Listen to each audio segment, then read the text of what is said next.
Tonight's program on emerging from the darkness, the end of the drug war, and the rise of recovery will be presented by Dr. Kevin McCauley. Dr. McCauley is a nationally recognized leader and advocate in the field of addiction treatment and recovery. He is the co-founder of the Institute of Addiction Study and the author of many articles and tapes, including the DVD Pleasure Unwoven, which received the NAACP Michael Q. Ford Journalism Award in 2010, and the sequel, Memo To Self, Protecting Sobriety with the Science of Safety. Please help me in welcoming Dr. McCauley.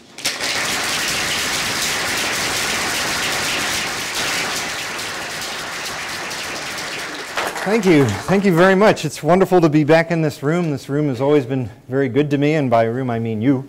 And so it's great to be among friends again. Those of you who might have seen me in the past, thank you for coming back. Those of you who might have seen one or two of the films that I've made, I hope that those films are helpful to you, either in understanding your own addiction or explaining it to a family member, or explaining it to patients. This lecture is one I've been working on for a little while. This is much more of a personal lecture, something I feel a lot more strongly about, opinionated, you might say. When I did the other films, when I do the other lectures, that's really designed to get a job done, to try to explain the basic neuroscience to people who are trying to understand addiction or are trying to get sober themselves. And then the other film is to try to lay out what good recovery management really looks like. And so those are, kind of check off the boxes films and lectures. And we'll talk about the neuroscience more tomorrow. This is more something that's much more about some conflicts that I have. I think we all do. Those of us who are in recovery, we all have this similar experience, and this is the thing that we all share, whether we're young or old, or whether we live now or 1,000 years ago, where we kind of come to this point where we ask ourselves, why am I doing this? Why can't I stop this? And I think that that's the kind of the common thing that binds us all together. I think that something else happens, though, as a person gets a little deeper into recovery, and they start asking, did it really have to happen that way? What could I have done differently? And I think that that's something that a lot of us are thinking about right now, especially those of us who have been involved in the criminal justice system. I'm very grateful to the people that I met in the criminal justice system. They were very kind to me. I increasingly realized just how lucky I was to have met them. But in the United States, we tend to shoulder the entire burden of recovery on the individual. And I think that that's wrong. I think that there's almost a structural violence that occurs in the United States when it comes to the treatment of the mentally ill, and especially to people with addiction. And when I'm using the term violence, I'm using the term to mean using more force than is necessary to get the job done. And I think back on the way my own addiction played out. I'm very grateful that I'm standing here and that I'm sober. But I asked myself, what was it that I had that allowed me to survive that? Was it really necessary for me to go to prison to get sober? How should I work to make the world a better place so that other people don't have to go through that? I will always be plagued by the idea that what got me sober, or what keeps me sober right now up to this point, is not necessarily the fact that I worked hard and I cleaned house and I trusted God and I helped others, all the things that we believe. I worry that the reason I'm sober is that I'm white and I'm male. And that really concerns me. I would like to think that there's more to sobriety, my sobriety, than that, but I can't be sure. And I'm plagued by that. And it makes me wonder, what is it that other people are faced with that I never was, that will keep them from getting recovery? What is it that I got that other people don't have access to that really made it possible for me to get into recovery? I believe that if we want to solve this problem that we're facing right now, and we're in this moment in history, we're in this terrible epidemic of drug overdoses, I think we have to want other people to have the things that we got. And we have to work for that. There is a social justice component to recovery that exists outside, I think, of 12-step recovery, because it doesn't get, it wisely does not get concerned in those things. But I think that that's under more threat now than it has been in quite a while. This was a much more positive lecture a year ago. But now I'm reading things in the paper that the gains that we've made, even the gains we made very recently, are going to be rolled back. And I think that we should fight. I think there's a point at which we should say, you know what, I'm not going to let this happen anymore, right? And even though I value my serenity, what is it for? That's right. So that I can just sit around and say, well, I'm glad I got sober and I'll help a few other people who are easy. I think that serenity and even my sobriety is fuel to be burned and burned to fight, to even lose that serenity so that other people might have a wider gate to be able to pass through. And I've said this before. I've said this before, addiction is an equal opportunity disease, but sadly the opportunity to get into recovery is not distributed equally in this society. And so what I'd like to talk about tonight, and even discuss with you, because I'm still learning a lot about this, is how we got to where we are now, and what is it that we're facing, and do we have any solutions as to how we're going to try to tell that story and continue to tell that story, that recovery is possible, that it's a good thing, and that it's worth investing in. If you would like any of these slides or any of the journal articles that I'm going to be talking about, any of the research, that's my email. And I'll send you the slides. If you have any questions that come up in the future, feel free to write me. It's always my honor to be a source of reference for people that I've lectured for in the past. I tell this to family groups all the time. If you open up the New York Times and you read an article that says that heroin addicts can go back to moderately using heroin, you might just write me. Because it's usually a little bit more complex than they're letting on, right? There's a lot of really terrible information out there. I would be very careful about anything that you listen to that concerns addiction on TED. Because this is not the kind of thing that lends itself to those easy answers. It's very, very complex, as you know. So a lot of you know my story. I won't necessarily go into it in great depth, but there was a point that I was in the military and I was addicted, and if you use drugs, especially when you're working for the Marine Corps, some pretty basic things are going to happen. And so I ended up here. This is the Camp Pendleton Brig. I can't be entirely sure, but I think that this was the window across from my cell. It's a bit of a crisis of faith in the Marine Corps whenever an officer goes to the brig. So they didn't want anyone to know that I was there in the general population, so they cleaned out this entire cell block and they put me in the last cell. It looked almost exactly like that except no window. And I spent the next 90 days in solitary confinement. And there are people who've done a lot more time in solitary confinement than I have. But this, I think, is an act of cruelty, especially to anyone who has a mental illness. I did not come out of there the same person. And this is what I mean by, was that really necessary? There was a very good program on Frontline on PBS last night about solitary confinement and the fact that most of the time that it's used, it's not necessarily used to protect the individual or the staff or the other inmates. It's used really for administrative purposes. It's because they don't want an officer in the general population, right? And I think that we've become so used to using that violent approach that we never think about other ways of doing things, right? And I would rather have not. I'm very glad that I got sober, and I'm very glad that the military paid for my treatment, which they eventually did once they let me out of here. But I don't think that it was necessary for me to be in this box for 90 days and to really have any commonality with the people that I saw on television last night who have lasting problems based on the fact that they spent so much time in isolation. I think that that's something that we should fight against. So solitary confinement is something that I hope you never go through. I hope that none of this makes any sense to you, that you don't recognize any of it. It really is quite the amazing thing to not be able to tell what time it is, right? And to constantly get the answer back when you ask, hey, what time is it? It's time for you to be in jail. That's one of the classic things that guards say, right? What I was able to do was I was able to kind of look through the feed tray slot in my door and see on the opposite wall here there was a clipboard, and every time one of the guards came by, he, and this was the Marine Corps, so they were all he's at that time, had to sign off on a little thing. And so I was able to count it. He had to come by every 15 minutes. So I was able to count up all the little squares that I could barely see through the feed tray slot and get an idea of whether it was 2 o'clock or 3 o'clock in the afternoon. And over time, then I started to become aware of exactly where the sun was. But this was not something that I ever had to do before.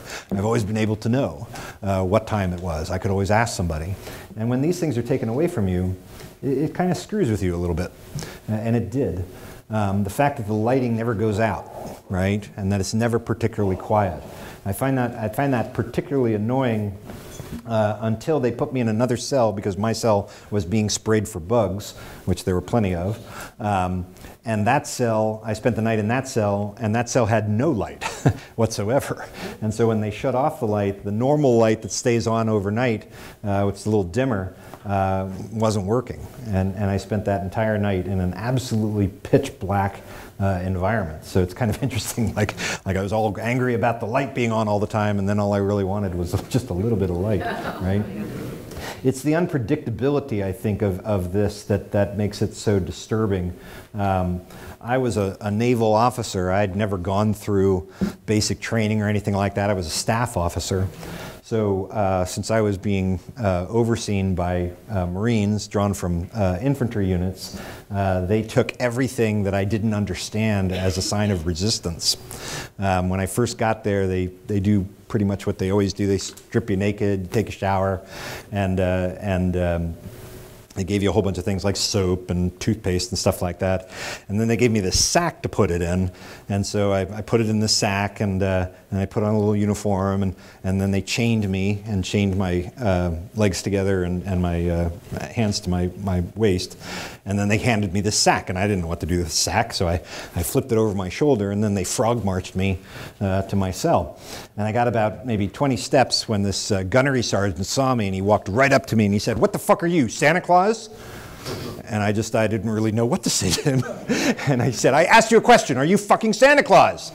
And I'm like, gosh, what does the angry man want? I said, no, gunnery sergeant, I don't think I'm Santa Claus. And he said, "Then hold that sack at port arms." Well, now, those of you who are Marines, you know what port arms is. I didn't, being a Navy doctor. And so he just got, louder and louder and louder. And I said, I tried to appeal to his humanity. And I looked into his eyes and I said, "Gunnery sergeant, I'm a Navy doctor. And when you say port arms, I don't know what you're talking about. But if you tell me what you want me to do, I promise I will do it right away." And he goes, "You're an officer and you don't know how to carry a rifle?" And I'm like, "Nope, never got that training. I'm a doctor." He goes, "Hold it out in front of you like that, like a rifle." I'm like, "Okay, great, no problem." So I did that, right? So they bounced me back down to my cell, and they opened up the door, and they take off all the chains, and I put my little sack on the little rack there, little bench in the back. And then they said, "Okay, it's time to strip search you." I'm like, oh boy, here we go. The karma of 1,000 rectal exams has come home to roost.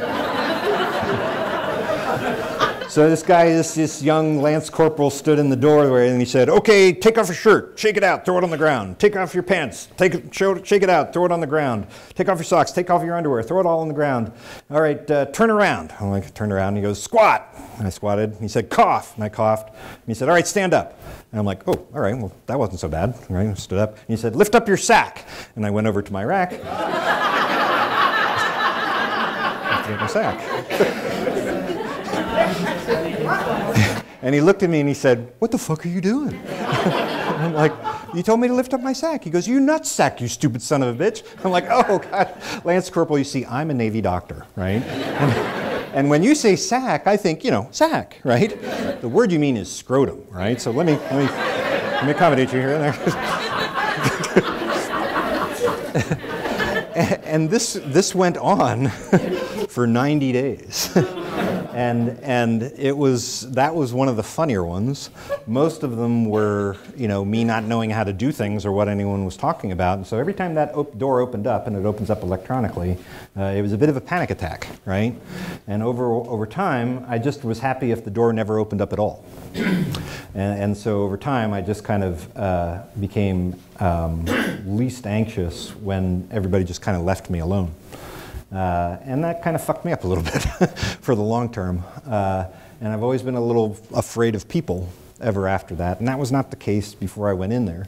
And I just don't think that that was necessary. I certainly had done bad things. I realized I needed to be punished.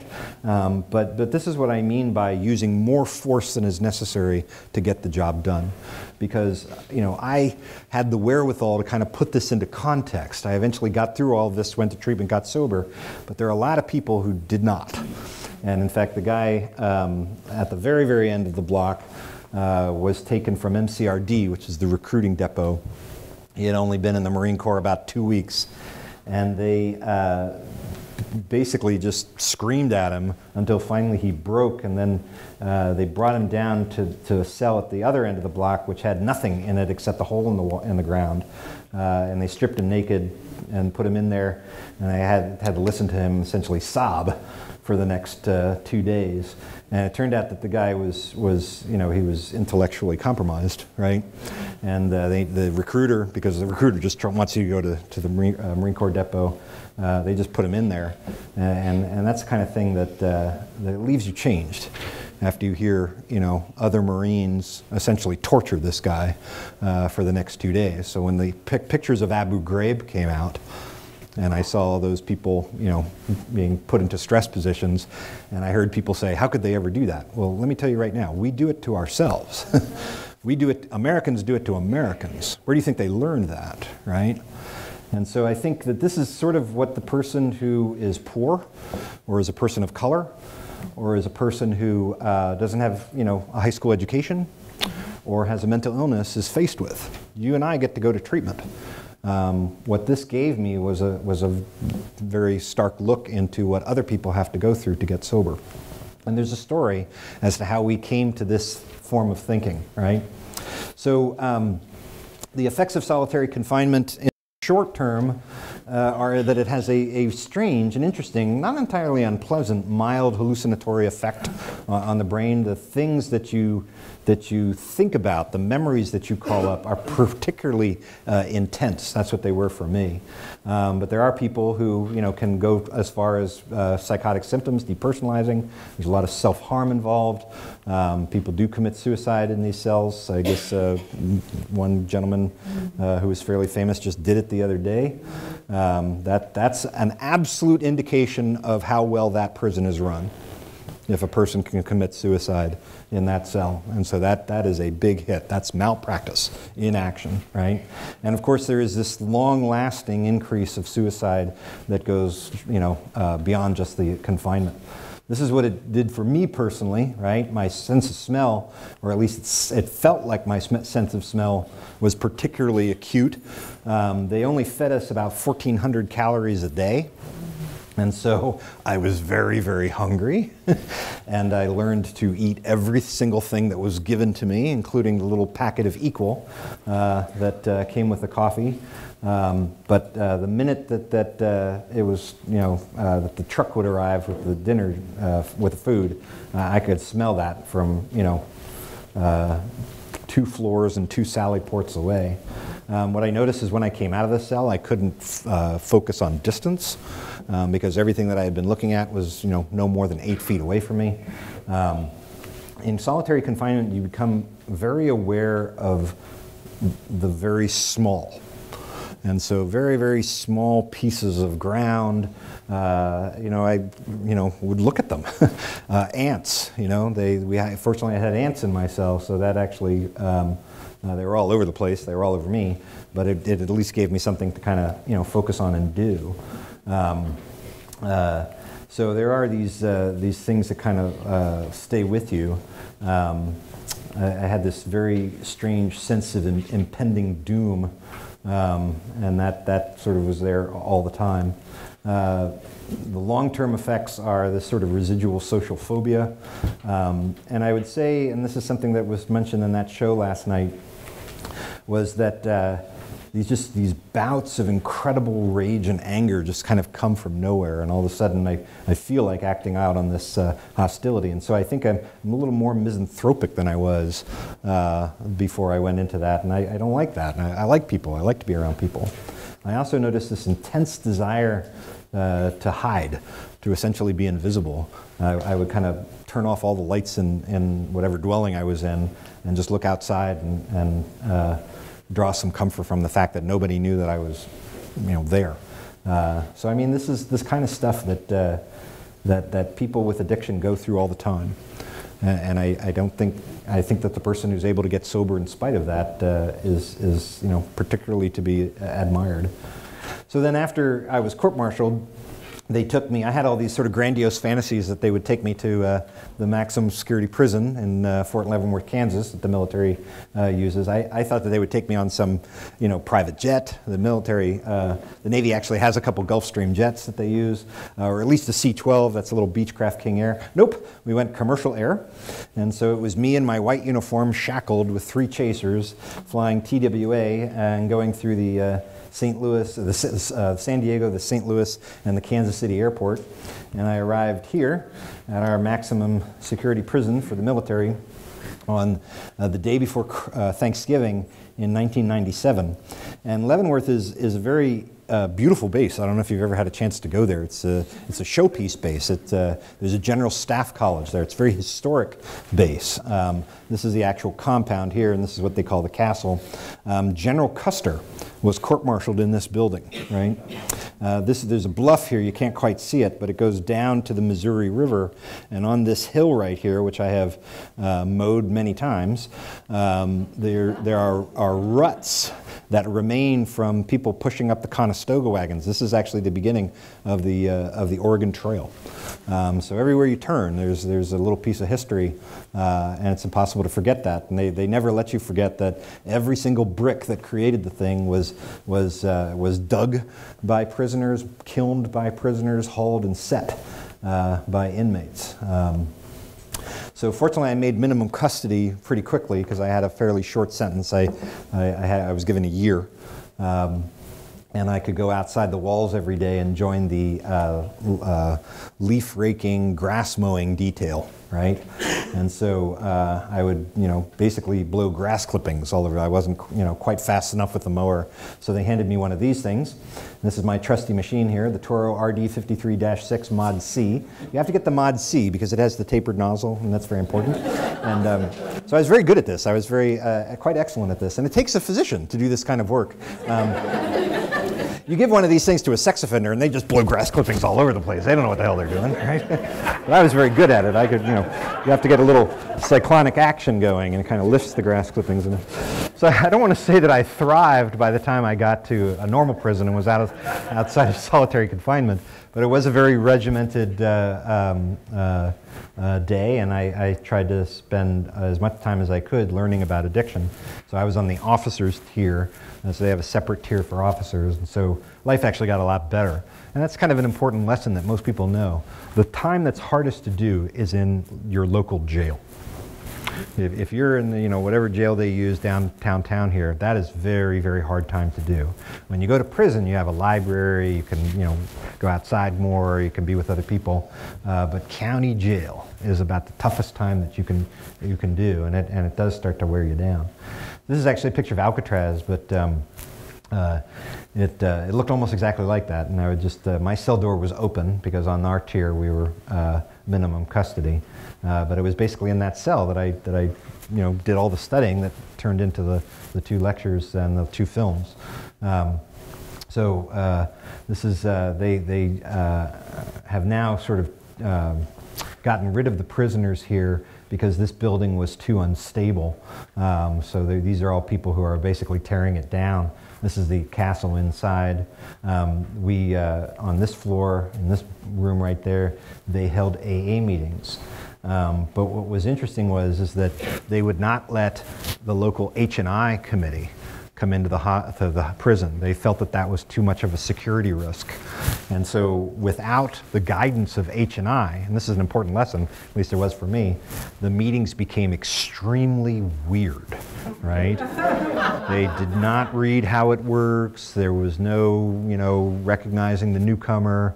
That would have been a little hard because a guard came by every 5 minutes and stuck his head angrily into the room to make sure that we weren't, I guess, digging out, right, or trying to escape. And people had kind of taken to saying, some people like me said, my name's Kevin, I'm an alcoholic, but other people were saying things like, my name's Joe and I'm in Discovery. And I thought that was the strangest thing to say. You're in Discovery? Take a look around you, man. How much more proof do you need that you're an alcoholic? A guy, you know, holds a shotgun over your head when you eat your Cheerios in the morning, for crying out loud. You know, what more evidence do you need? So that was kind of an important lesson that how important H&I meetings are. This is the bottom of it. This is the stairwell I went up every day to go to lunch, and then they tore it down.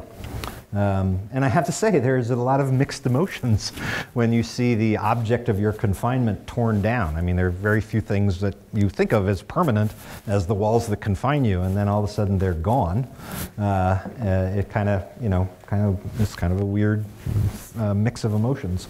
And then, of course, they went and built down the hill. They went and built the new military's prison, and that's where a lot of famous people that you've heard of, including Chelsea Manning, are now. So this lecture is basically something that kind of trying to get at something that I was thinking in there. You know, I mean, we all learn that addicts, you know, do bad things, and they do, and I don't mean to diminish that.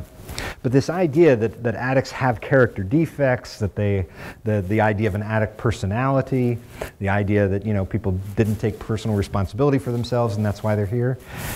The idea of critical criminology is to ask, maybe if that's not true. Maybe none of that is true. And it really is the things in our society that actually manufacture crime where it otherwise might not have occurred, right? And so this is something that I think we all see. We see money being taken from programs that are designed to help people get sober, designed to prevent people from becoming addicted, and they're put into the prison industrial complex, right? And you can't but wonder, you know, gosh, are we actually, you know, sort of making crime to feed that system, right? And critical criminology really tries to take a look at that and say, okay, how is racism playing a part in this, right? How is sexism, you know, how is poverty? What are these poverty health traps or poverty crime traps that people get into and that we just simply blame them when they don't get better, right? So now we find ourselves in this time where all of a sudden the people that we know and care about and are familiar with are starting to become drug addicts. It's not just happening to people on the fringes of society. We are in the middle. We're in this point in time, 2017, where the leading cause of death now among young people is not motor vehicle accidents, which it traditionally always has been. It's actually prescription and now moving into illicit drug poisonings, right? And so the CDC just released in December the numbers for 2015, and everything is getting worse. And it's not just getting worse, it's getting worse faster. So the problem is actually picking up speed. So the worst year ever for drug overdose deaths was 2015. 52,000 people died. That's 1,000 people more than died of HIV/AIDS in the worst year of that epidemic. So already this has outstripped HIV/AIDS as a health epidemic, right? And now it's starting to migrate into different drugs, right? The problem when it first began started as a problem with methadone, mostly, and there are reasons for that we'll get into. And then when people started seeing all these people die from methadone, they kind of stopped using as much methadone for chronic pain. And unfortunately, those deaths were just replaced by oxycodone, and that's really what really truly drove this. Now we're, excuse me, there it is. Now we're starting to get a handle on that. Those deaths are starting to plateau and even decrease a little bit, but it's quickly being replaced by the next wave, which is a transition to heroin and IV heroin.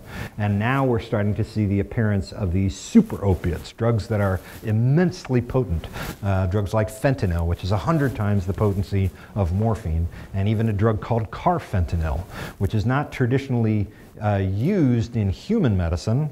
It's used in veterinary medicine. If you ever used to watch Mutual of Omaha when you were a kid and Marlon Perkins or whomever shot the rhino and the rhino, fell over, that's this drug, carfentanil. 10,000 times the potency of morphine. It's used in veterinary medicine as a large animal tranquilizer.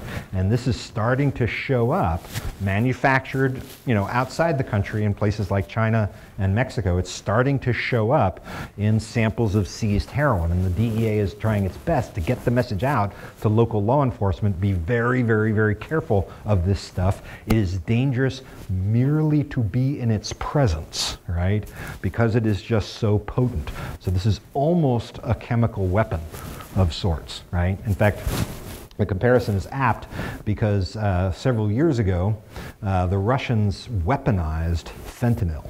I don't know if you remember those Chechen separatists who took all those hostages at that movie theater. Well, when the police attacked them, when the Russian police raided them, they used gaseous fentanyl, and it killed half the hostages, right? So we really are in a level of toxicity that we have never seen before. We have never seen people exposed to these drugs. These drugs were really limited to the hospital setting. And so Jay and I were talking about this. There are people who are on TED and other places saying, it's not really the drugs that cause addiction, it's the environment, it's whether these people, have a good environment or a bad environment. No, it's the drugs, trust me, right? The environment is important. I don't mean to discount that, right? But these are genuinely toxic drugs, and they would be at any time for any person in any setting, right? Because we really have entered just a new range where arguments about legalization just become meaningless, right? Because this is not the kind of thing that you want people to have access to in an indiscriminate fashion, because it will kill you within minutes, right? And so all of these deaths from fentanyl are now starting to creep back up again, and that's happening in various states. And so the worst states for drug overdose deaths, the one that had the greatest increase in deaths and mortality rate in 2015 are these states, right? I guess there's one of them. I live in Hawaii. We don't see as much of this because traditionally Hawaii has been just sort of monopolized by crystal meth use. But now, slowly, the problem is starting to make its way into Hawaii. It's actually been there for a while on Maui, and that's because Maui has probably the highest number of people who are actually coming from the mainland on a regular basis. And so now we're starting to see people show up who are profoundly addicted to opioids, when before we didn't really see that. So we're not going to be able to escape it. And now it's even showing up in New Zealand. So I would have thought that I went to New Zealand about 6 months ago, and they actually have the highest rate of increasing rate of opioid addiction in the world. And so I would have thought that maybe it was our system of medicine that allowed us to develop this problem, but nope, it's actually attacking countries that have a very, very different delivery system for healthcare. So this is primarily the drug that caused most of the trouble. I always ask myself these questions. Do you ever wonder where this stuff comes from, right? I mean, I know it's made in a factory and stuff like that. That's where the pills come from. But where does the actual oxycodone originate in the world? Well, all of the oxycodone that's made in the world comes from a chemical called thebaine, which comes from Tasmania. Tasmania is the source of the world's supply of thebaine, which is then turned into oxycodone, right? The little island down there, famous for its devil, right? And in the middle of this island, and only run by a couple companies and a couple families, really, and very much a sort of local industry, are these companies like Tasmanian Alkaloids, right? And this is a company that has invented the Norman poppy. They have specially bred this poppy that does not produce morphine or codeine, but it produces large amounts of this chemical thebaine, which is then extracted and turned into oxycodone, right? So these are people who are experts on opium poppies, right? And so they've learned how to breed these things, and so they have, it's kind of, you know, a little bit romantic, you know, you've got this sort of Aussie farm culture, and there are just these massive fields, literally almost square miles of poppy fields, right? And they grow, and they're of course surrounded by barbed wire, but they're also geographically isolated, so that gives them some level of security there. And they wait for the flowers to kind of, the petals to fall off and the seed pods to dry out, and then they harvest them like you would harvest just about any crop. And they bring them to this giant warehouse, which I'm sure is quite lethal to walk into. But these are giant piles of essentially poppy straw concentrate, and that is then packaged in 1-ton bags and sent all over the world, where it is turned from thebaine with a fairly easy chemical reaction into oxycodone. So a lot of these bags show up at 2 labs in the United States. One's in North Carolina, the other is in downtown Wilmington, Delaware.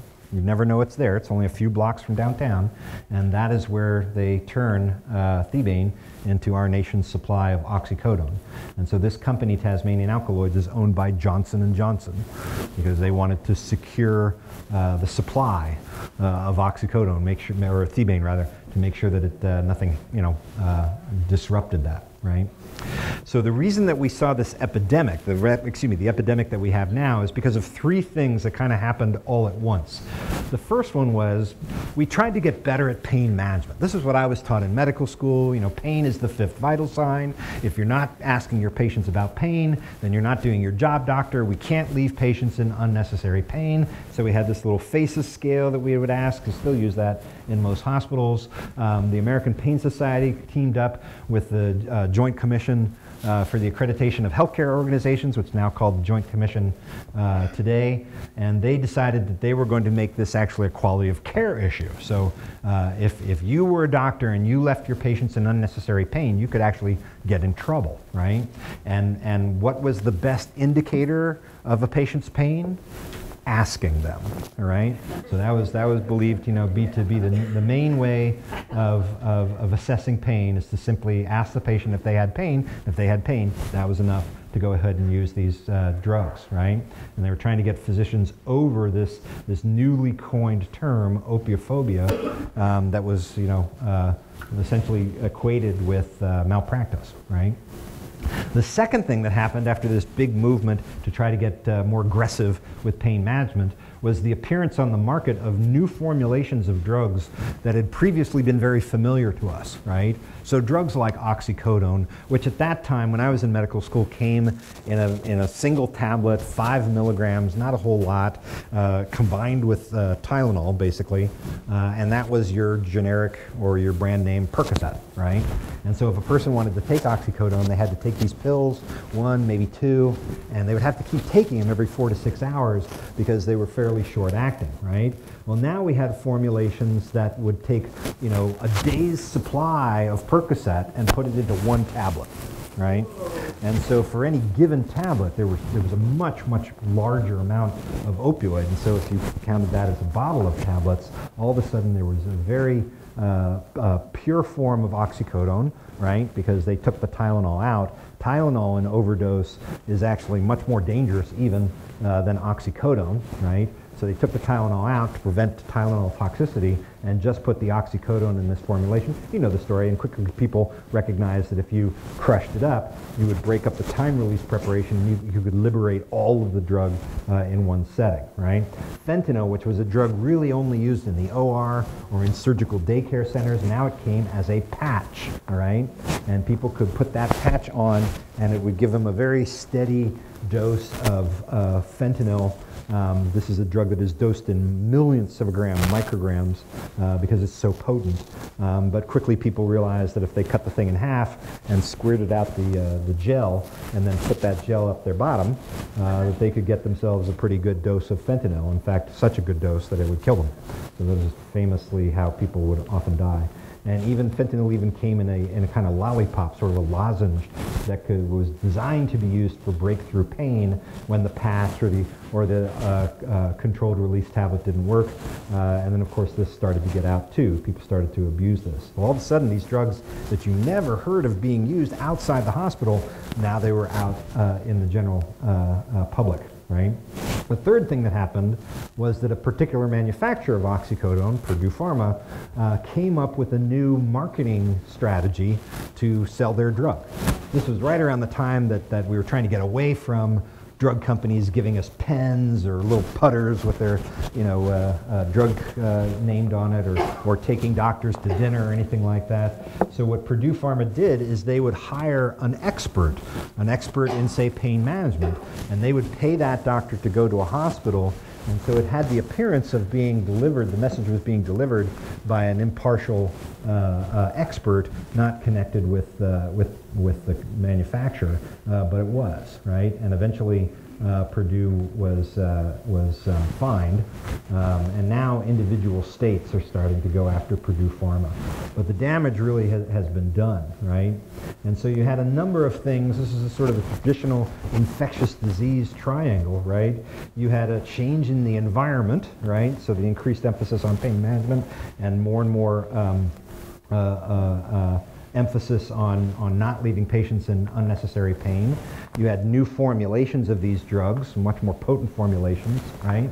You had a vector now, the healthcare providers, the actual prescription pad that they used, and there were certain things about the hosts that started to change. For instance, certain economic policies left individual communities much more vulnerable to the problem of addiction, right?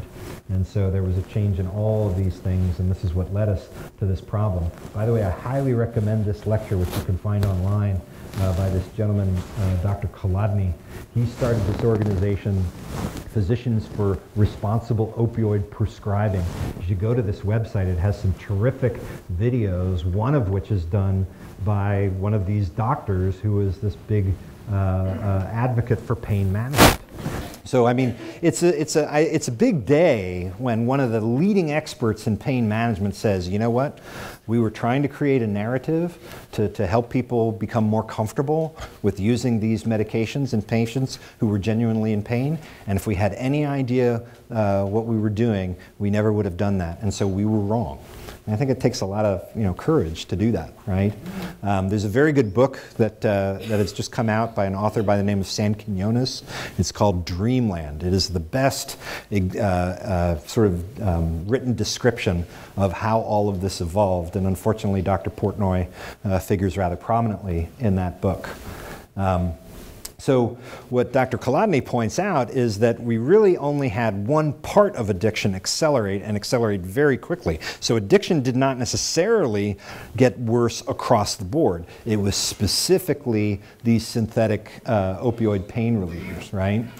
And so the number of treatment admissions and the number of opioid overdose deaths absolutely paralleled the sales of that medication regionally, right? So if that region saw a lot more sales, very quickly after that, more people came to treatment and more people died, right? So it was absolutely related to the marketing of that product, right? What was interesting is that it attacked a particular group, all right? Usually men at first, now increasingly women too, right? Who were in the middle of their life and white, right? To be black was to actually be a little protected against this problem, because doctors rated pain less severe in African American patients. They didn't take it as seriously. So to be an African American was to actually have a little bit of a resilience factor against being exposed to these drugs, right?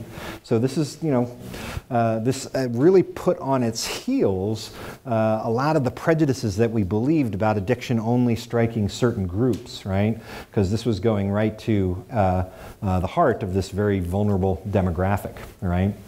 So the things that we used to believe, like opioid therapy is safe for chronic pain, right? You're not really going to create addiction if it's truly pain, okay? There's good evidence to support this practice, right? It's better to use the longer acting drugs like OxyContin rather than a drug like Percocet, because Percocet is either coming on or going off and you get this roller coastering. You don't want that, so if you have a nice steady state release, that's actually better, right? There's really no toxicity to opioids, so you can go as high as you need to, just keep on giving it until the pain gets managed, and actually higher doses are better over the long run, right? It turned out that all of this was wrong, all right? And a lot of it was based on not a study, not a clinical trial, but a letter, an individual letter that was written to the New England Journal of Medicine, where these two doctors essentially did a big chart review, so looked at several thousand charts, and noticed that people who were prescribed, very few of them were reported any addiction, right? So this is the sum total of the evidence that supported the use of these opioids for chronic pain, right? And so it quickly became apparent that a lot of this damage was actually created by physicians themselves. We weren't really being critical thinkers. We were giving in too readily to what the manufacturer was telling us, right? So the first wave of this epidemic came with methadone. More and more primary care providers took this stuff to heart and started putting their patients on longer acting medications, things like methadone, all right? And almost immediately, state health departments started to see a spike of deaths from methadone, all right? Methadone is almost a different drug when you use it for pain management than when you use it for its traditional use, which is the management of opioid addiction, all right? It has very complex pharmacokinetics, all right? So it's broken down differently from patient to patient. In high doses, it can actually cause cardiac arrhythmias. So a lot of these patients were taking the drug and very quickly getting into trouble, and they were usually dying in their sleep. Almost all of the patients in one study in Utah were found in their place of usual sleep, either in bed or in their lazy boy, right? And in that one study in Utah, almost all the people were dying within a week of the prescription being written, right? And most of those deaths had a legitimate prescription written. So this is clearly a problem, and we did manage to get a handle on it, but unfortunately not before the damage was done, and we started to see the risk of death from drug poisonings, that's the term of art, poisonings, actually outstrip what traditionally killed young people, which was motor vehicle accidents. And that's a big statement. That's a huge thing, because that's almost entirely iatrogenic, entirely physician caused, right? The second wave was when people moved from these opioid pain relievers like methadone and oxycodone over to heroin. So the minute they started to reformulate OxyContin, people recognized that they could just move over to a much cheaper source, and that was heroin, which was increasingly cheaper and increasingly more pure, all right? So one of the things that I really like about that book, Dreamland, is that they go into why this happened, right?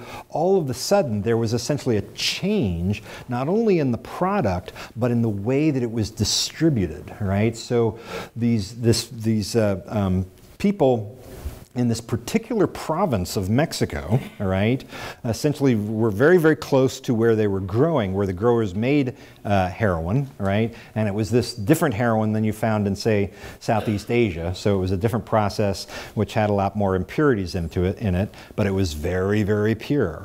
And so these people from this particular province came to the United States, and they didn't go to big cities like Detroit or New York. They went to small cities. They went to small cities, and they essentially sold it in this pizza delivery sales model, where they would essentially go to methadone clinics, try to recruit people, say, here, you ought to try our product. Here's my number. Call me anytime. I'll come and deliver it to you, right? If you don't like the product, let me know. We'll give you a little bit more the next time, right? And so it was all really very customer focused, right? These people didn't carry guns. There was no violence involved, and it was effective. And so this is essentially how this gripped these individual communities. And one of the things that they talk about in that book, Dreamland, is how important Walmart was to the local economy of drug use. So people who were addicted to oxycodone or to heroin a little later would actually get their money by stealing things from Walmart. And so if there was a local Walmart, that really helped, opioids get a grip on that town, right? So their dealers would literally give them shopping lists, especially at Christmas, and they would simply go to the Walmart and steal the stuff, right? And the managers and the workers in Walmart, since they're not paid very well, they didn't really have a whole lot of vested interest in stopping shoplifting, right? So people would literally push, flat screen TVs out the back door, and there was nothing to stop it, right? So this is kind of, what gave us this giant problem. Now the third wave is coming along where this non-pharmaceutical fentanyl, which is manufactured in places like China and Mexico, is coming into the country and finding its way into samples of heroin, all right? Fentanyl, very potent, very short acting, all right? So it's on and it's off within about 15 minutes, and then you need more, right? So people find out about this super pure, batch of heroin, which really has fentanyl in it, and they want that, and they very quickly get themselves into trouble. This is classically the drug that kills anesthesiologists who develop addiction, right? It's very hard to get the dose right. 2 drops gets you high, 3 drops kills you dead, right? And so the traditional anesthesiologist is discovered when they overdose on fentanyl, and if they overdose in the bathroom or in the OR and they fall on the floor and everyone sees it, they live. But if they overdose in the call room and no one knows that they're in there, they die, right? So this is, even for experts, this drug is extremely dangerous, right? So very, very lethal drug. Okay, and so now we're starting to see from 2013 on this big increase in fentanyl deaths, right? We had a case in Park City, Utah, where I used to live, of 2 middle schoolers ordering fentanyl, actually 3-methylfentanyl, through the mail, right? And one of them was dead on a Monday, and one of them was dead on a Wednesday. And so that's the kind of thing that we're seeing, is that these deaths are just sort of popping out of nowhere. The other thing that's interesting is this study that was done by the sociology department at Penn State after the last election. They noticed that in most of the counties that previously voted for Obama in the previous election that switched over to the other candidate, all right, in this election, they were also the counties where people died at the highest rates of drug overdoses and cirrhosis and suicide, right? And so these are sort of these deaths of despair, as they're defined, is that in communities of high economic distress and a large working class that isn't employed, those were particularly susceptible to this problem, right? And this is what started to reverse the longevity numbers for this particular demographic, and everything else, people are living longer, but for, middle-aged, young and middle-aged white men in the middle of the country, their longevity numbers are actually getting worse, right? And that's the first time that that's ever happened. If you look at that study that was done by the Department of Health of the state of Utah, and some of the best epidemiology was done in Utah, because Utah was seeing this problem 10 years before the rest of the country for some very interesting cultural reasons, right? Utah was particularly susceptible to opioid addiction and opioid deaths, right? When they looked at these patients and they actually asked the families afterwards, what can you tell me about them? First of all, they found that initially the deaths were from methadone. Later they were from OxyContin. Okay, oxycodone, right? In most of the cases in a great deal of the cases of the deaths, the people weren't actually buying it off the street. They had a valid prescription, right? This was started to clue people in that this wasn't coming from drug dealers. This was coming from doctors themselves, right?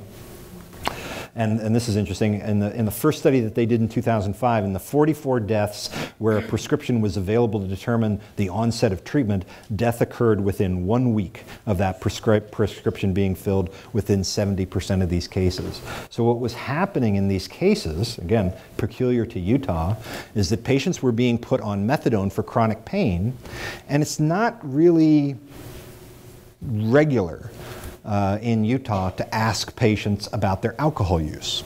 right? It's just sort of assumed that they're not drinking alcohol. So a lot of these patients were going home, they were taking the medication exactly as directed, they might have a beer or two on top of that, and that was just enough to tip them over. And there are people who die from overdoses instantaneously, but most people who die from overdoses, it takes a few hours. And they just breathe more and more shallow, less and less frequently in a minute. And so it's actually a very slow death, but it is absolutely assured to happen if the person isn't discovered, right? When they looked at the actual characteristics in a later study, they found that most of these people who died had kind of three things going on in their life. One is they had recent recent financial problems. They were either employed or having difficulties or had lost their insurance. Okay, they had a previous history of substance use disorder. So these were patients who had previously been treated for addiction, but yet their doctor did not take that into account when they wrote them the prescription for this, prescribed opioid, right? And since one of the larger payers of treatment in Utah is the Church of Jesus Christ of Latter-day Saints, this was important for them to know. In fact, I was the person who took it to them and said, listen, these people who are dying, they've been treated and you paid for it. Right? The problem is they're leaving treatment with no support. They've got no long-term management, and they're getting into trouble very quickly when they go to see a doctor, right? And a lot of them also had history of mental illnesses. So this is where we started to, it was from this data that we started, which is almost 10 years old, that we started to kind of get a picture of these patients who were dying, right? Okay. So what Utah did, to their credit, was kind of engage in a campaign of information. And so if you drove on any of the interstates in Utah, you would see big billboards that said, don't share your medications, keep it locked up, or give it to the fire department, something like that, never share medications. And with that campaign, and also a campaign of physician re-education, they actually saw some, they were actually able to turn this around. So as the rest of the country is just starting to discover the problem and pick up, Utah's actually going in the opposite direction. Then they cut off the funding and the problem started to get bad again, right? And actually for the more recent data, it's actually starting to trend up again, right? So you can reverse it, but it takes a constant effort, right? So how did all these laws and how did these attitudes come about? Well, the problem really became modern, right, in the 1970s. Those of you who lived through the 1970s, I barely remember them. This was a time of great political and social upheaval, right? And with it came a rise in crime. And so a lot of these things, the death of Martin Luther King and Bobby Kennedy, a lot of these things sort of motivated a fear in the United States that certain politicians were able to capitalize on, right? And so in 1971, Richard Nixon signed an executive order that essentially declared a war on drugs. He said that it was a national emergency and there was going to be all kinds of money made available to fight the problem. Mostly he was worried about this sort of population of people coming back from Vietnam who had gotten addicted to heroin while they were in Vietnam, and that was just a little bit too much for the Nixon administration to face. A bunch of really pissed off, heroin addicted people of color coming back to the United States. That really put the fear of God into them, right? And so they came up with this policy, which interestingly involved a lot of effort for treatment. Richard Nixon was not across the board a person who was necessarily bad for addiction. He started essentially the first office to deal with this problem, which later became the Office of National Drug Control Policy, right? There was a belief that people should be treated. A lot of those service members that were found to be addicted in Vietnam were treated and that before they were sent home, and many of them never really continued on in their addiction, right? But this set up sort of a battle between other Republicans who were vying for the presidency to see who could get out in front of this and be perceived as more tough on crime. And so Nelson Rockefeller, who was a moderate Republican compared to Richard Nixon, decided that this was going to be his issue, and he was going to take this tough on crime stance and pass these incredibly draconian laws that involved, like 10 years, 20-year prison sentences for people who were busted with just a small amount amount of a drug, right? And this is what filled the prisons in New York. And it's only been recently that some of these people have gotten out and they've tried to repair the problem that the Rockefeller Laws gave us, right? There were also other theories that came along about crime that said, well, you know, you really need to increase enforcement in communities of petty crime, right? So the idea is if, you know, I walk by a building and it's got a broken window and that window hasn't been repaired, people have just let it go, that's just going to attract more crime. And so this was a plea to increase enforcement in communities that had traditionally been thought to include more crime. So that meant that there was a disproportionate enforcement of crime. There were more cops in neighborhoods of poverty, neighborhoods of color. There weren't as many cops, you know, driving around Grosse Pointe Shores, right, trying to figure out what crimes might have been going on there, right? So you had people who were much, much more likely to be exposed to this criminal justice policy. And then this death occurred, right?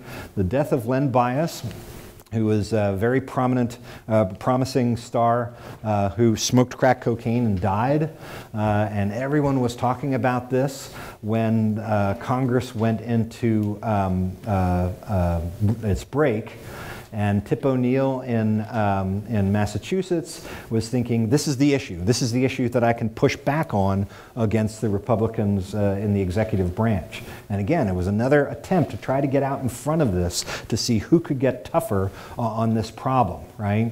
And so a number of laws that were passed that were essentially, and you know, one of the people who was big on this was the Senate Judiciary Chairman, Orrin Hatch from Utah, who really believed that, you know, this was about, you had to frame this problem in terms of killing youth, and that essentially meant that you could do whatever you wanted. You could turn up the length of these sentences, no problem. So there were a number of these laws that were passed in fairly rapid succession, all right, that did things like abolish parole in the federal system. There is no more parole in the federal system. That doesn't exist anymore, right? I did a federal year, which is 85% of my sentence, because I was, you know, I didn't get into any trouble or anything like that, but no lower than that, right? So you had to do, you know, the vast majority of the sentence, right? When the anti-drug abuse came along, okay, it established mandatory minimum sentences. They were trying to take discretion for sentencing out of the hands of judges, right? And so more power was transferred to the prosecutor. And in the federal system, where hearsay is admissible, right? So you could have an informant come in and say, yep, I saw him, you know, sell drugs. That's all the evidence that you needed in that system. And so the federal prosecutors were having like 95% success rates in their convictions. And so they used that as leverage to try to get people to plea to sentences, to crimes that still had very, very high sentences attached to them, right? And then, of course, there was the racial bias in certain drug crimes versus others, right? And the Anti-Drug Abuse Act was the one that actually did a little bit of good by establishing the Office of National Drug Control Policy, but usually this drug czar was someone who was coming from law enforcement or from the military, not necessarily a person who understood the public health implications of drug policy, right? And so it was these series of events that occurred that caused, for the first time in history, this massive increase in the number of people who were incarcerated, right? This has occurred never before in history and in no other country, right? To the point that now we have somewhere between 2.1 and 2.2 million people still incarcerated, right?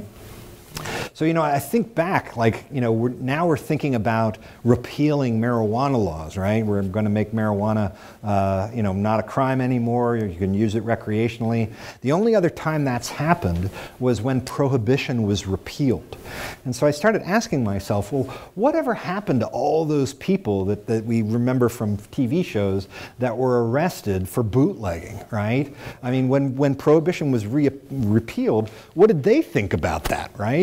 I mean, mean, one day the thing that you did can get you prison, and on the next day it can't? Well, what happened is that a lot of these people like George Remus, who was one of the more famous bootleggers who was arrested and sent to prison, their sentences were very short. George Remus went to prison, and he was, like I said, one of the biggest bootleggers that they prosecuted. He only went to prison for 2 years. So by the time Prohibition was repealed, most of these people were already out. So that was the difference between then and now, when people are in prison and they still have a long time more on their sentence. And I think it says something about our country, and I don't think that that's something as good when a person in Boulder, Colorado can do the same thing that a black man did and make $1 million when that black man still has 10 more years on his sentence. Right.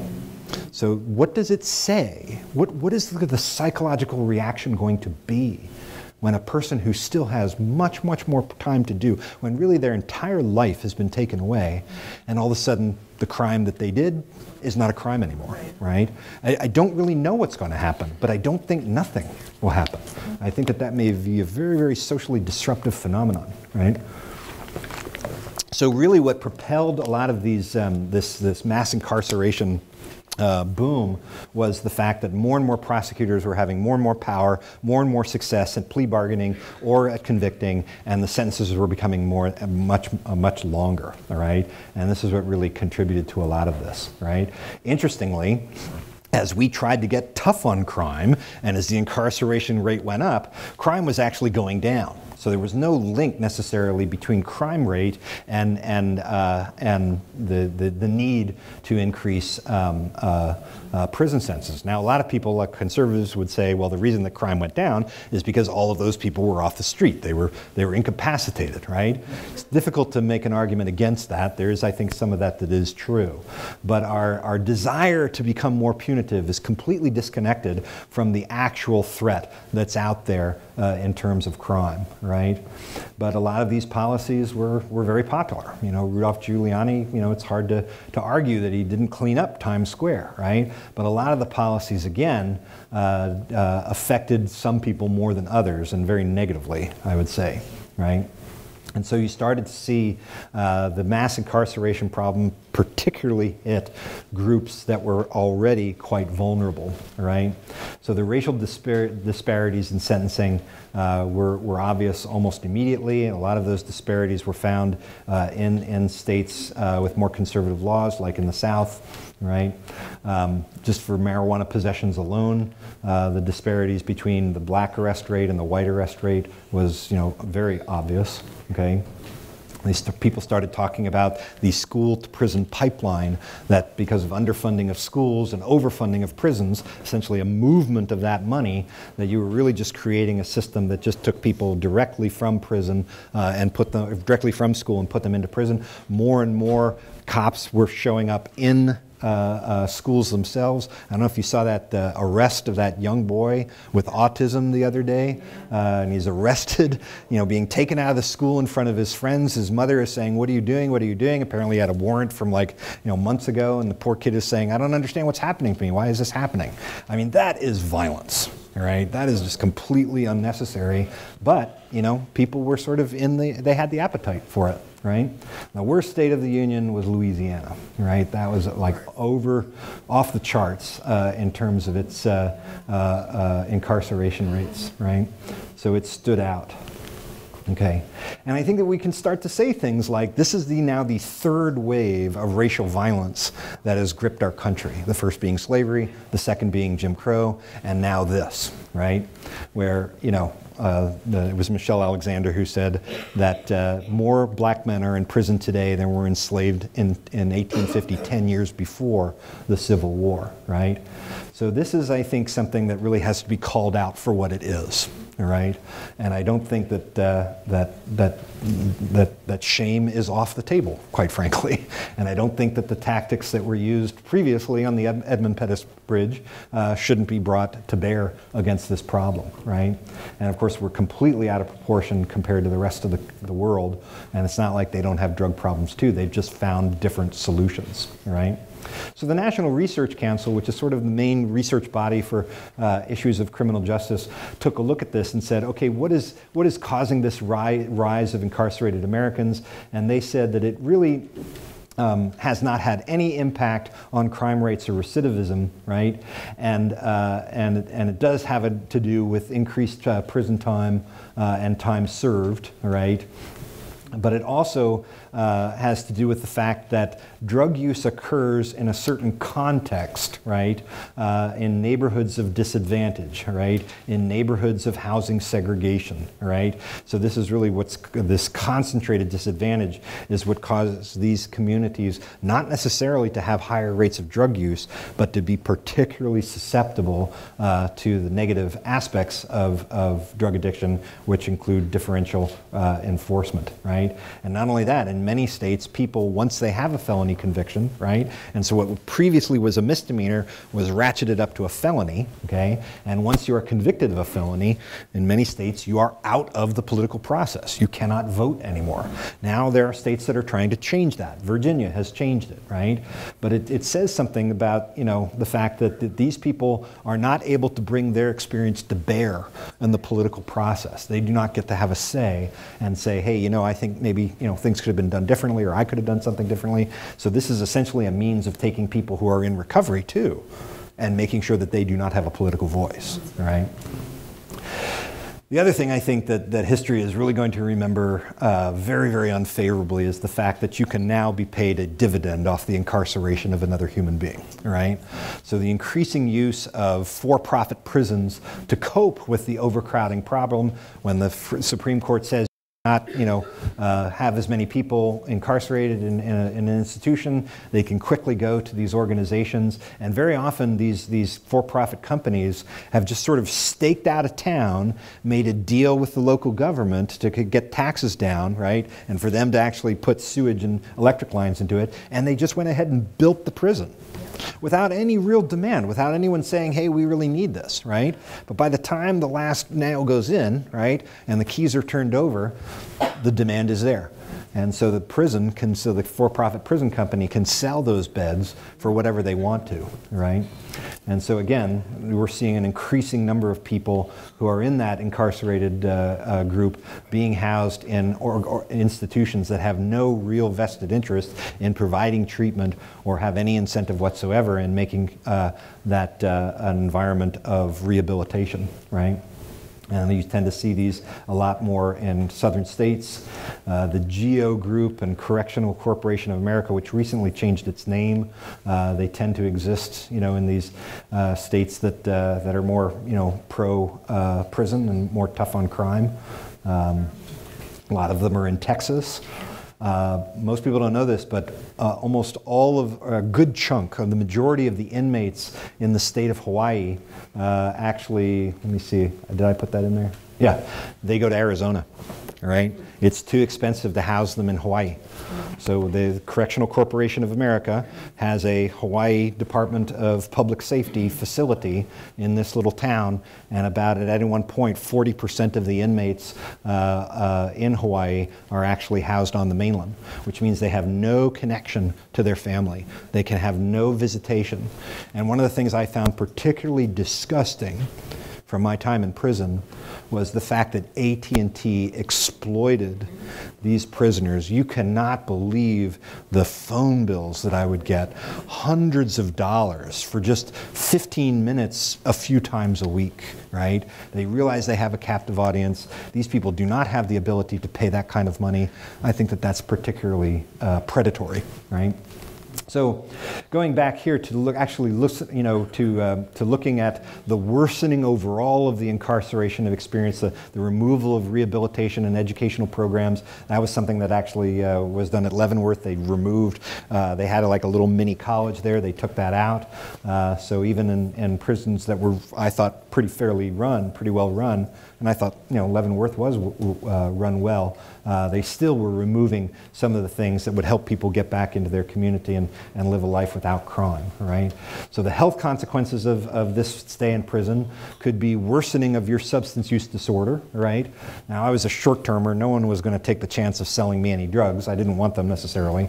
You really had to be kind of someone to use drugs at Leavenworth. The average sentence there is 28 years. So you really have to be part of the community to use drugs. But in other prisons, that's not so much the case. And a lot of these people are simply the population of people in mental hospitals that have just now moved over into the prison system. The increased risk of tuberculosis and STDs. So really to be sentenced to a prison sentence is not just to be sentenced to time, but also to a disease that may actually kill you in the long run. Increasingly, these patients have worsened chronic health conditions. Prisons are required to pay for medical care, but there isn't a lot of incentive to pay for chronic care. So acute problems get dealt with, but chronic problems tend to be pushed under the rug, right? And more prisoners are becoming older and having and experiencing disability. So there really is no mechanism to help these patients / prisoners, right? Okay. And there are other laws that actually try to keep people from having any kind of say in this process or filing appeals, okay? So generally, this is the legacy of being in a prison. So we have, things that are going to exist in that person's life long after their sentence. And it's not just the prisoners that have these effects. There are also effects on their family members, their romantic partners, and their children. So when you incarcerate someone, you actually do a great deal of damage, not just to them, but also to their family, and then also to their community. And this mass incarceration boom has literally decimated an entire generation of African American men who are poor without a high school education.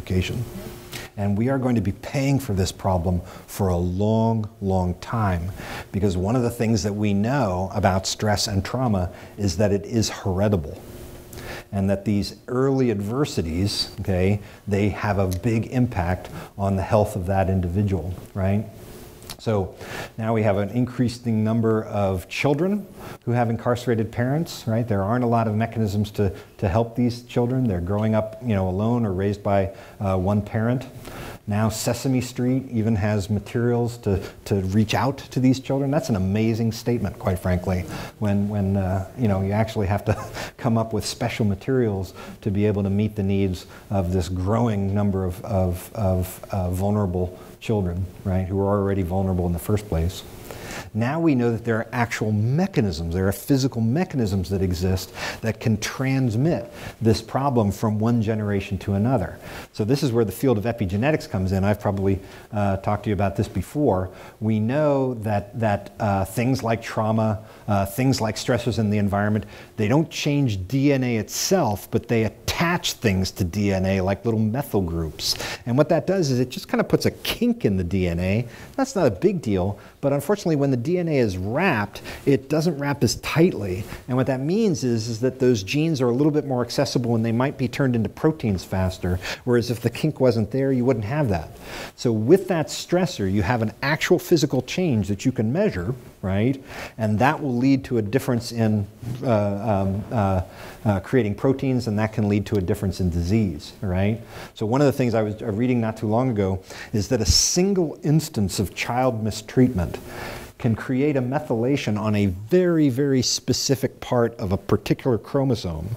And that is associated with a tripling of the risk of bipolar disorder as an adult, right? So we're getting to the point now that we can actually take the individual stressful event and link it to the change in a DNA, on the chromosome, and that is linked to the disease itself. The good news about epigenetics is that it is reversible. There are things that you can do to erase these changes, and one of them, I think, is being in recovery, right? Okay, so I'm kind of looking at the clock here. I don't want to spend too much time. We've kind of beaten this to a dead horse. We've talked a lot about the prison to school to prison pipeline. More and more prisoners are becoming older, and the mechanisms really don't exist to ensure their health right? Now this is actually becoming part of popular culture, right? And I found it very kind of disturbing that when I watched this show, there were certain things that they did on that show that are just kind of done in prison. Like you don't learn them, you just know to do them. Like for instance, we never sleep under the covers. I don't know why. We just make our bed and sleep on top of that. I don't know, none of you have ever, gone to prison. You don't know what I'm talking about. But when I saw that, and I saw a few other things when I watched this show, I'm like, holy cow, how is it that that is just sort of something that people do when they go to prison? I don't have any explanation for that, right? Increasingly incarcerated women are an at-risk group. A lot of these women are pregnant and they have special needs which aren't being met. Of course, we talked a little bit about adverse childhood experiences. So having an incarcerated household member is known to be one of the particularly powerful things that can affect an individual's health down the road. Again, incarcerated household member. So this was a study done in Minnesota, and this is a study done in California, and they were both looking at the prevalence of having an incarcerated family member, and then they were able to link that to increased risk of disease down the road. So childhood trauma and repeated stressors can affect all stages of addiction. They increase the risk that a person will use drugs earlier in their life. They increase the shift from just regular experimental use to regular use. They increase the escalation to actual dependence. They can diminish motivation to quit and even increase relapse, right? So when a person is in a court-ordered program and they're being told, hey, if you relapse, you're in big trouble, a person who has been exposed to childhood trauma is more likely to relapse than a person who hasn't. And so if you don't take that into account, that's not really a fair comparison of how the person has worked to try to stay sober, because they were already set up to have more relapses, right? And so we talked a little bit about epigenetics and how these changes can be handed down via this mechanism of methylation, right? The LA County Jail, Twin Towers, is the largest mental health facility in the world, right? And so increasingly, this is where people with mental illnesses who are poor are being housed. Correctional facilities are required to provide medical care. If they don't, that's a violation of cruel and unusual punishment, right? But very often these services are minimal at best, right? Okay, so I think I've kind of, come to this point, what's going to happen next, all right? Now that things were kind of going in a positive direction, maybe they will continue to go in a positive direction, but, now we've got essentially, one person leading the team to investigate chronic opioid addiction. We've got a person who is a famous drug warrior who's now in charge of the Department of Justice. And so you're going to see a difference in how different states deal with this. So things are kind of getting better in one group of states, and things are getting a little worse or not getting any better in another group of states. And so again, that's going to increase the disparity in access to treatment and to programs that can get a person out of this mess. Where things will get really interesting, and this is kind of an experiment that our entire country is going through, is as we start to legalize things like cannabis, right? We're going to see if this really, is the scourge that we thought it was, right? I think what's going to happen, though, is that most people who use marijuana recreationally, they're not going to have a problem. But again, the harm of this is going to fall upon communities of color and communities of disenfranchisement and communities of poverty, right? So I don't care about that undergraduate at the University of Colorado who smokes pot, right? I care about the person who lives in a bad section of Denver who already had a lot of disadvantage going into this, and now they're being exposed to this, essentially so people can, have a recreational time, right?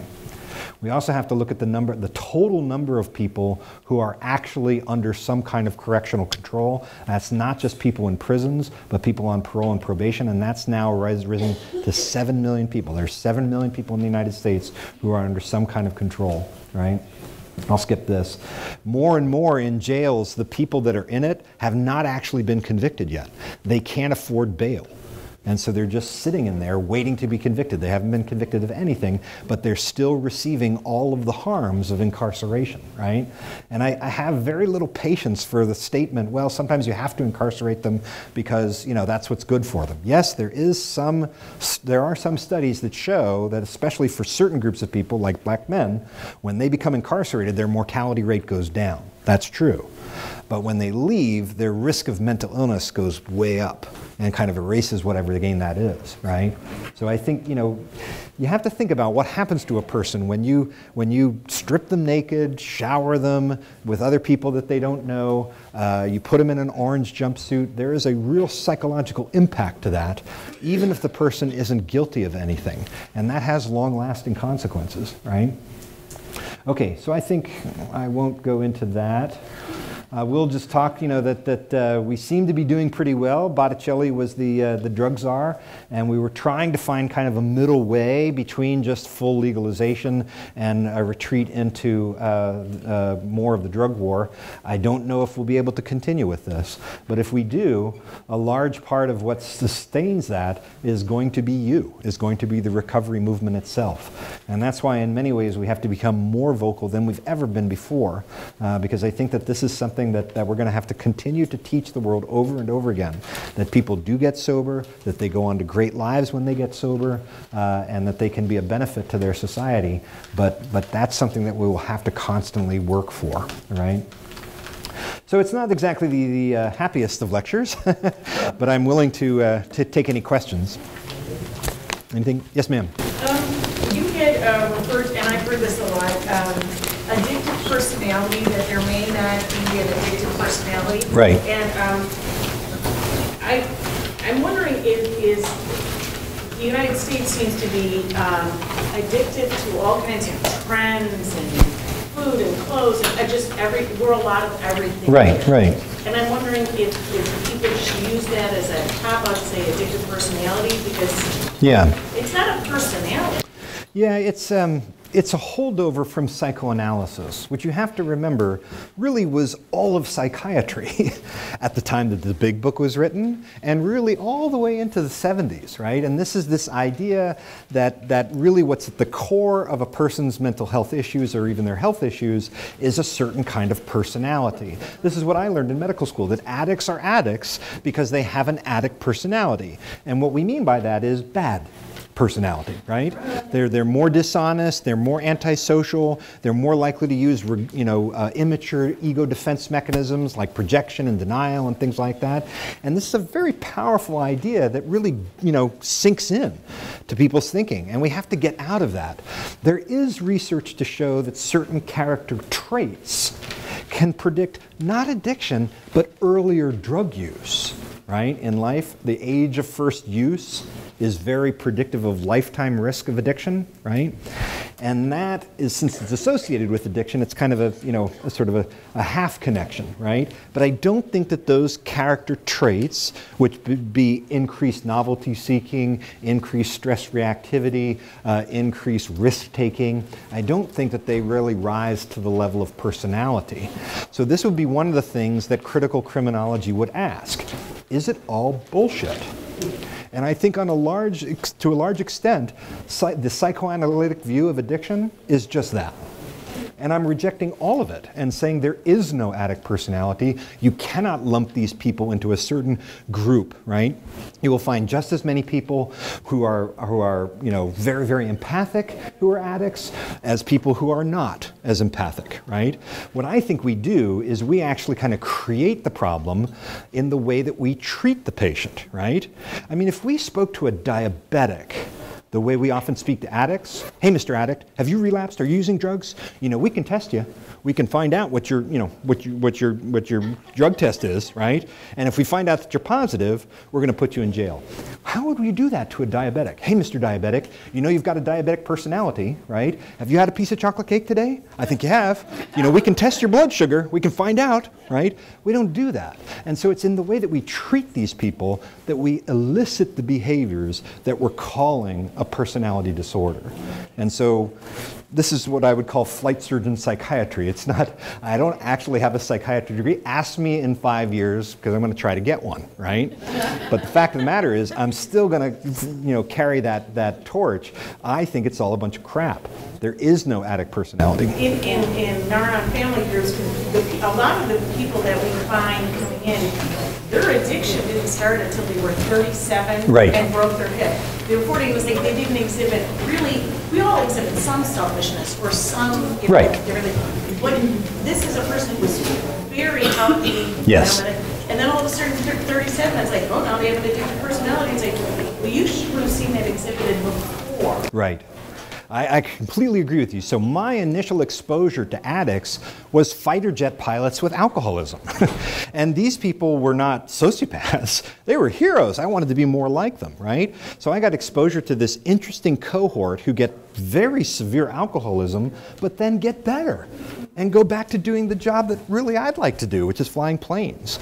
And so it just completely disabused me of that idea that addicts have these fundamental character problems going into it. Now, do I have character defects that I need to look at? Yes, I do. It's part of my sobriety, but everybody does. Everybody has those. I don't think that addicts have character defects out of proportion necessarily to the general population. So I think that that's something that we really have to look at.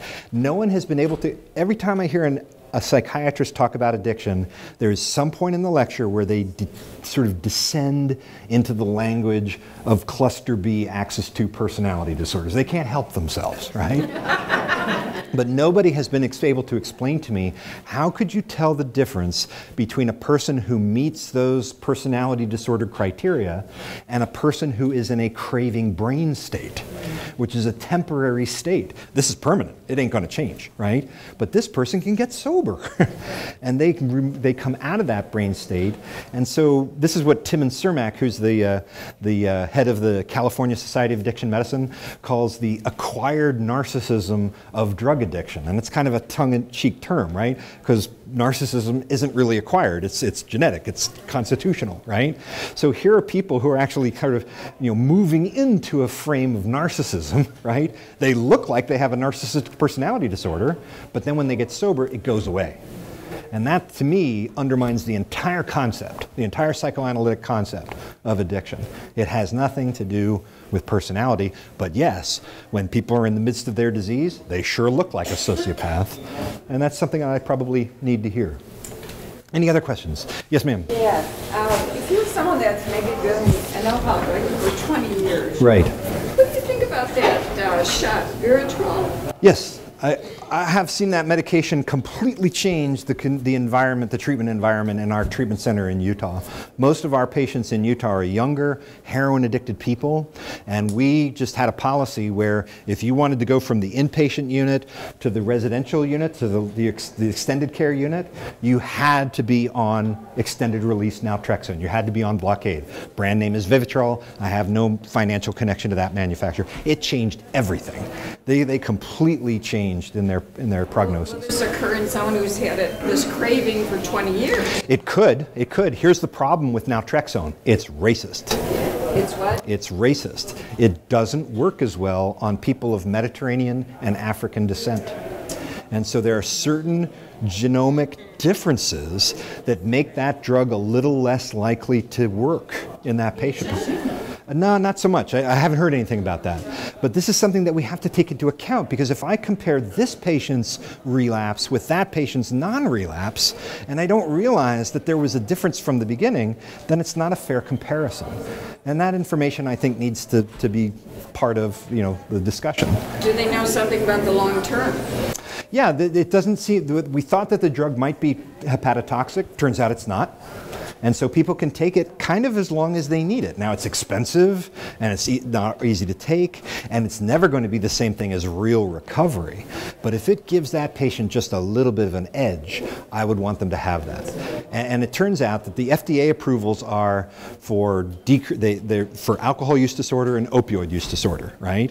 But there are other studies, not FDA approved use, that it decreases gambling cravings. And people who gamble on naltrexone gamble less money before stopping. And people who are on naltrexone, they don't binge eat as much. So don't think I'm not thinking about it for myself, right? Right? But I think there are two areas that we're ignoring now that we're going to find we need to pay a lot more attention to in the future. Nutrition and sleep. Yes. Sleep is something that is going to become a much bigger focus in treatment in the future. So what we did at our little recovery home was we had just a low glycemic diet, sort of like a South Beach diet. And I think that definitely helped with cravings. We really tried to eliminate as much, added sugar as possible. So thank you for coming. I'll just say one more thing. I'll just leave you with this. One of the things that was allowed at Leavenworth at Christmas was people could have their families send them a Christmas present, right? And it had to be a very specific measurement. It couldn't be more than a certain weight, right? And people would get these Christmas packages. And you have to understand, most of those people were going to be there for the rest of their life. I guarantee you, a lot of the people that I was with are still there right now, right? So I can't think of anything that would be more precious than one of these Christmas packages, because here's this one chance that you get every year to get maybe the cookies that your mother used to make when you were little, or the pie from your hometown bakery. To take you a little bit back to the old, better life, right? Now, when I arrived at Leavenworth, I learned pretty much what we all learned, that people in prison are complete dirtbags. They're liars, cheats, and thieves. And it was just going to be a matter of time before someone beat me down or worse, right? So when I got my Christmas package, I figured I was going to lose most of it. These people were going to steal it from me. They were going to beat me up. I figured if I could just keep one thing, one little squished Twinkie, right? One little crumpled packet of hot chocolate, I was going to lose most of it. But if I could just hide it well enough, just a couple of these things, that would be something of a victory against the evil of the people in this prison, right? Because I didn't really belong there. And so I took it back to my cell and I hid it. And then Christmas came on, Christmas Eve specifically. And right at midnight, something really strange happened. Everybody kind of stopped watching TV, right? They took off their headphones, they packed up the chess set, and everyone came out of their cells, and they had a party. And on the one table that we had on that tier, guess what they laid out? Their Christmas packages. And they came down to my cell and said, "Hey, new guy, fish, come on out here, try these cookies my mother made. Try this pie, it's from my hometown bakery." And that was the moment that I knew that everything that I had ever been taught about prisoners was wrong. That these people, if you showed them kindness, you would get kindness. If there was respect, it would be returned to you. I'm proud of a lot of things. I'm proud of my medical degree. I'm proud of my wings of gold. But I think I'm proudest most of being inmate 76930, because I never would have learned that.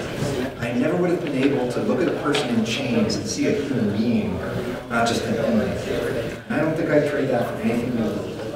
And that is the story that we have to keep on telling, because whatever political changes come, that will win out. Recovery is possible, and people who have done terrible things can become your best neighbors, friends, spouses, and employees. And that, I think, is the light that we need to carry, even in the darkest or the brightest times. And I think we will be able to do that.